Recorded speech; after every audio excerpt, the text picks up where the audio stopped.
What is the longest distance you've ever ran? Yeah, just at this stage, I run a lot of marathons, 65 of them, but 42 Ks.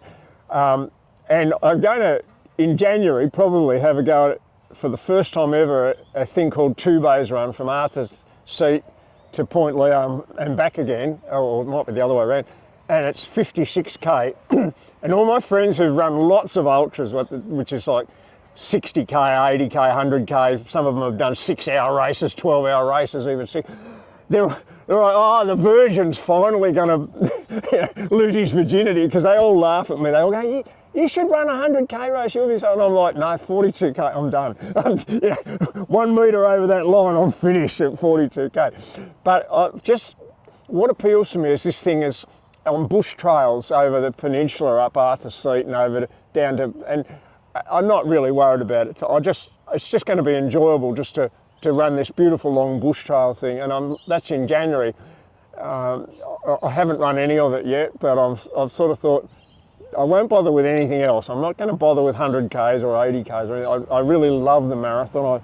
I've sort of made an art of it, and I know the distance and I know me, but I'm really looking forward to next January to do this 56. Yeah. So. And when did you do your first marathon? I'd been running 10 years. That was interesting. I'd thought about it for years. I started in 67 running. 1978, 77, sorry, so 10 years. I was running, still running track races in the summer, and at this stage, Paddy and I were married. We didn't have any children.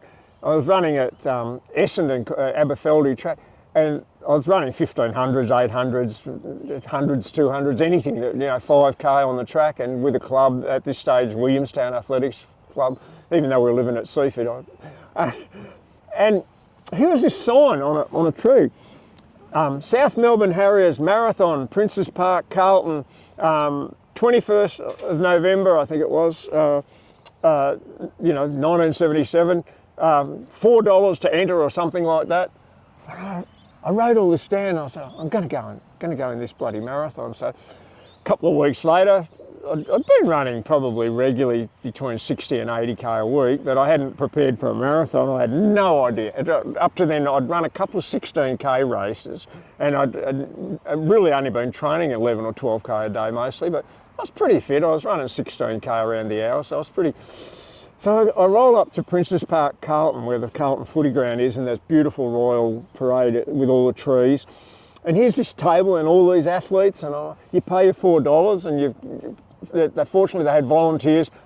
13 laps of Princes Park, round by the Melbourne Uni, up the back and around the cemetery, and 13 laps, 2 miles or 3.2K each. $4 to enter. They provide volunteers from the club. So they made money for the club because you've paid this money, which was, $40 in today's terms, I suppose.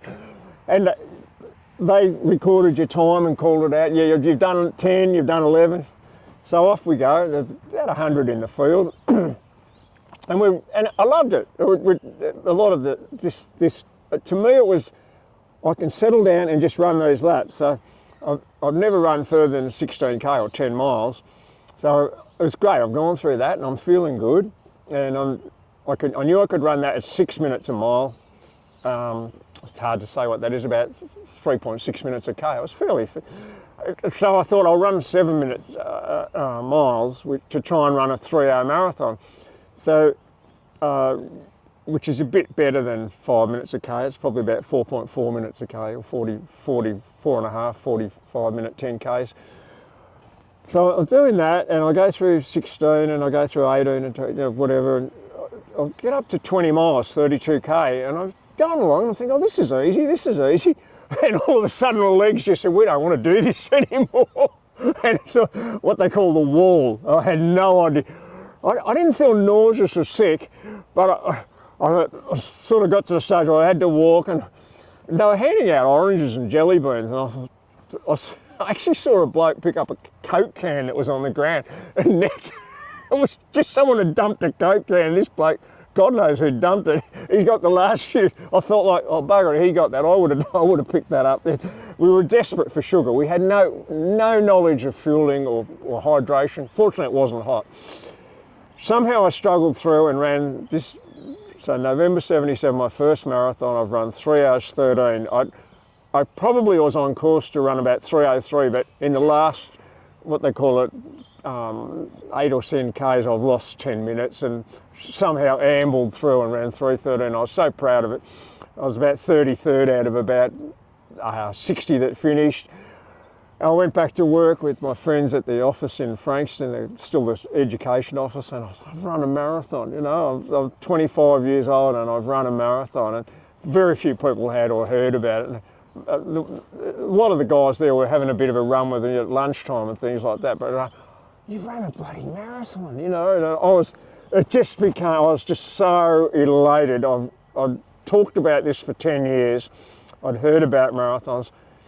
The following year they started the Melbourne Marathon from Frankston to Melbourne, and mentally I'm fine. I've already done this, so I said with a mate, he wasn't as fit, I said, I'll run with you, I'll just run it easy. So I did, and that was the first time that I ran the Melbourne Marathon.